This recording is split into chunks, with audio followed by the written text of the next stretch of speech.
안녕하세요. 샤시 요정입니다. 이제 장마가 다가오잖아요. 그래서 장마철에 샤시 관리하는 법, 그리고 장마로부터 우리 집을 지키는 방법 세 가지에 대해서 말씀드리려고 오늘 영상을 찍게 되었습니다. 그 크게 보면은 누수와 강풍, 곰팡이 이 세 가지를 좀 말씀드리려고 합니다.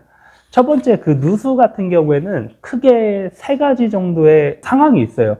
윗집에서부터 빗물이 침범해서 아랫집으로 누수되는 경우가 있고, 그리고 두 번째로는 기존에 노후화된 알루미늄 창호의 조인 부분과 이제 이탈된 실리콘에서 물이 스며 들어와서 우리 집에서 물이 새는 경우도 있고, 이제 외부 골조에서 크랙 때문에 물이 들어오는 경우, 이렇게 크게 세 가지로 볼 수 있는데, 그 첫 번째로 윗집 같은 경우에는 바로 이제 윗집이랑 얘기를 하게 되면 분쟁이라든지 싸움이 될 수가 있으니까 관리사무소를 통해서 윗집에 뭐 방문을 한다든지, 그래서 서로 협의점을 찾고 그렇게 좀 완만하게 진행하는 방법이 있고요. 두 번째로 창틀, 그 창틀이 조인된 이제 끝부분에서 샷이 물이 스며들어서 안쪽으로 들어와서 골조에 있는 크랙 같은 부분이 점점 커지게 되면서 안으로 물이 들어오는 경우가 있어요. 그리고 실리콘이 노후화됐거나 아니면 실리콘이 안 싸져 있고 그냥 미장으로만 돼 있는 집 같은 경우에는 물이 들어와 가지고 안쪽으로 스며들게 되면서부터 이제 누수가 발생하는 경우가 있어요.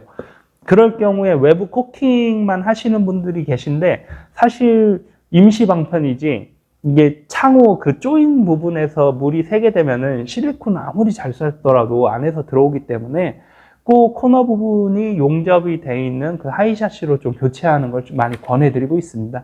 사실 이제 그런 부분에서 누수가 생긴다고 하면은 이제 창호 교체밖에 사실 답이 없는 상황까지 오신 거예요. 그래서 수명이 다 된 창이니 교체를 하시는 게 맞다라고 저는 판단을 합니다. 그리고 세 번째, 윗집 아랫집 전부 다 창호 교체를 했고 실리콘도 잘 써놨고 누수가 될 만한 곳이 없는데 빗물이 들어오는 경우도 있어요. 특히 평상시 비에는 잘 새지 않다가 이렇게 장마 기간처럼 장기간 오랫동안 이제 비가 지속적으로 오면서 그게 쌓이고 쌓여서 크랙에 스며들면서 안으로 들어오면서 누수가 생기는 경우가 있어요. 그 경우에는 꼭 관리사무소에 접수를 하셔가지고 그 장기수선 충당금을 내고 계시기 때문에 그 한 세대만 해주지도 않고, 그리고 장마 기간에 누수로 인한 접수가 한 세대만 있지 않아요. 최소 진짜 여러 세대가 이렇게 접수가 된단 말이에요. 그러면은 이제 입대위에서 이렇게 결정을 하시겠죠. 그런 다음에 나중에 외벽 보수를 하고 다시 도장을 하는 그런 공사를 몇 년에 한 번씩 할 거예요. 그때 조치를 꼭 받으시기를 바랍니다. 그리고 두 번째, 강풍. 사실은 물은 피해만 있지 정말 생명의 위험까지는 느끼진 않아요, 누수 때문에. 근데 이제 강풍 같은 경우에는 굉장히 위험한 상황이 많습니다. 특히 기존에 교체되어 있지 않는 창들 같은 경우에 방충망이 바깥으로 떨어져서 강풍 때문에 뭐 차량만 맞아도 이제 재물에 파손이 있겠지만 혹여나 사람이 맞거나 다치게 되면 정말 큰일이 나기 때문에 장마 기간에 바람이 많이 불 때는 정말 조심을 하셔야 되는데, 만약에 기존의 창문이 많이 흔들리거나 방충망이 많이 흔들리면은 그 박스나 아니면은 뾱뾱이 같은 걸 이용해서라도 꼭 고정을 해 놓으셔야 돼요.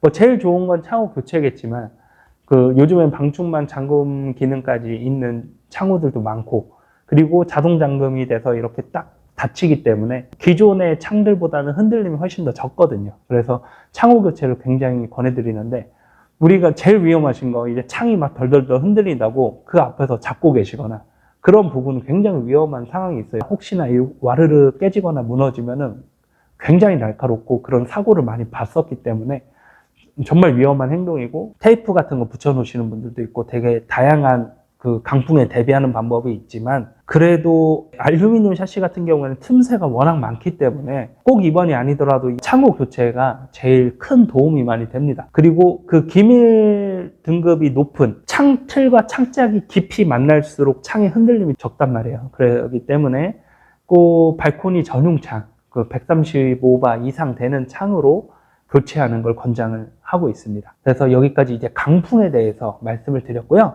세 번째로는 이제 곰팡이인데, 장마철에는 정말 꿉꿉하고 기분도 우울하고 한 이유가 습도가 굉장히 높아요. 굉장히 더운 날씨에 습도가 높게 되면 사람이 기분도 처지고, 집안에 습도가 높으면 당연히 집이 축축해집니다. 뭐 이불 같은 것도 축축하고, 뭐 벽지나 베란다, 벽 이런 모든 게 이제 축축한 상태가 와요.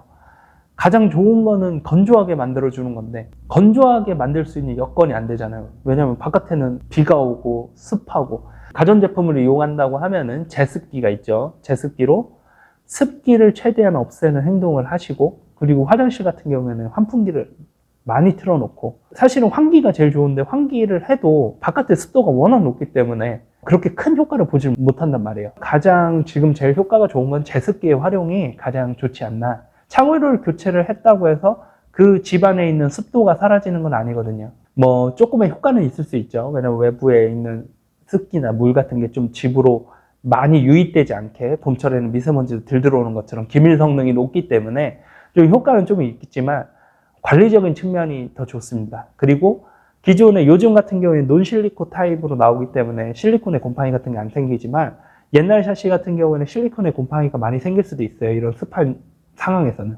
그때는 락스 같은 거를 휴지에 살짝만 이제 물과 희석해서 그럼 곰팡이가 많이 날 만한 공간 그 실리콘 위에다가 살짝 얹어 놓으시면은 곰팡이 예방도 되시고 곰팡이가 발생하면은 그거를 오래 방치돼 두면은 2차 피해로 넘어가기 때문에 최대한 곰팡이가 발생했다 그럼 빠르게 이렇게 조치를 취하셔서 대처보다는 후 관리를 잘 해주시는 방법이 곰팡이나 장마에 대한 습기에 있어서는 좀 더 저는 좋다고 생각합니다. 다음 시간에는 또 더 좋은 영상으로 찾아뵙겠습니다. 감사합니다.